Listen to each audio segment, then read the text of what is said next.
السلام ورحمۃ اللہ وبرکاتہ۔ اللہ رب العالمین خیر و عافیت میں رکھے۔ سوال بڑا ہی مشکل ہے اور بڑا ہی اہم ہے کہ گاؤں میں ایک ہی مسجد ہے، اس کا امام عرس مناتا ہے، عرس کی دعوت دیتا ہے، مردوں سے التجا و فریاد کرتا ہے، من گھڑت قصے اور کہانیاں سنا کر لوگوں کو اللہ رب العالمین سے دور کرتا ہے، مردوں سے استغاثہ اور التجا کرنے کی دعوت دیتا ہے، تو کیا اس کے پیچھے نماز پڑھنا درست ہے یا اس کے پیچھے نماز پڑھنے سے بہتر ہے کہ گھر میں نماز پڑھ لے؟ اس کا جواب شیخ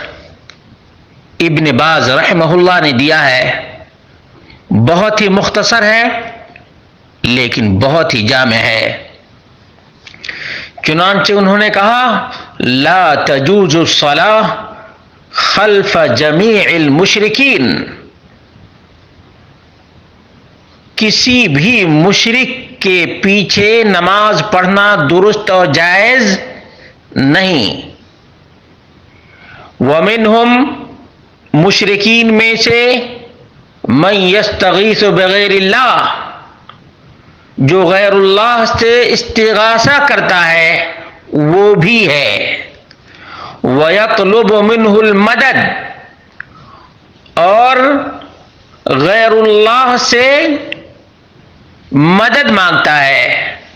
لأن الاستغاثة بغیر اللہ من الاموات والاصنام والجن وغیر ذلك من الشرک باللہ سبحانہ، کیونکہ اللہ کو چھوڑ کر مردوں سے، بتوں سے، جنوں سے، شجر اور حجر وغیرہ سے استغاثہ کرنا اللہ رب العالمین کے ساتھ شریک ٹھہرانا ہے، اور جو کوئی بھی شرک کرتا ہے، شرک کی دعوت دیتا ہے، جیسا کہ آپ نے ذکر کیا ہے، اس کے پیچھے نماز پڑھنا درست نہیں، کیونکہ اس مشرک کی نماز باطل ہے جو غیر اللہ کی دعائی دیتا ہے، غیر اللہ سے التجا اور فریاد کرتا ہے، تو اس کے پیچھے جان بوجھ کر کوئی نماز پڑھے تو کیسے نماز ہوگی؟ اس لیے ایسے قبر پجاری کے پیچھے نماز پڑھنے سے بہتر ہے کہ گھر میں نماز پڑھے، لیکن ایسے بدقماش امام کے پیچھے نماز نہ پڑھے۔ یہ کتنا عجیب مسئلہ ہے کہ جو قوم اصنام اور اوثان کے پجاریوں کو توحید کی دعوت دینے کے لیے بیدار ہوئی تھی، وہ خود شرک کا ٹھیکیدار بنی ہوئی ہے، شرک کا ٹھیکیدار بنی ہوئی ہے، شرک کی دعوت دینے والی۔ جس قوم کا شعار ہے ایاک نعبد و ایاک نستعین، اللہ ہم تیری ہی عبادت کرتے ہیں اور تجھی سے مدد مانگتے ہیں، وہ قوم مقبور اور مدفون کی شادی کرتی ہے، عرس مناتی ہے، اور لوگوں کو مردے کی شادی میں شرکت کی دعوت دیتی ہے۔ اسی لیے کسی نے کہا تھا، وضع میں تم ہو نصارا، وضع میں تم ہو نصارا تو تمدن میں ہنود،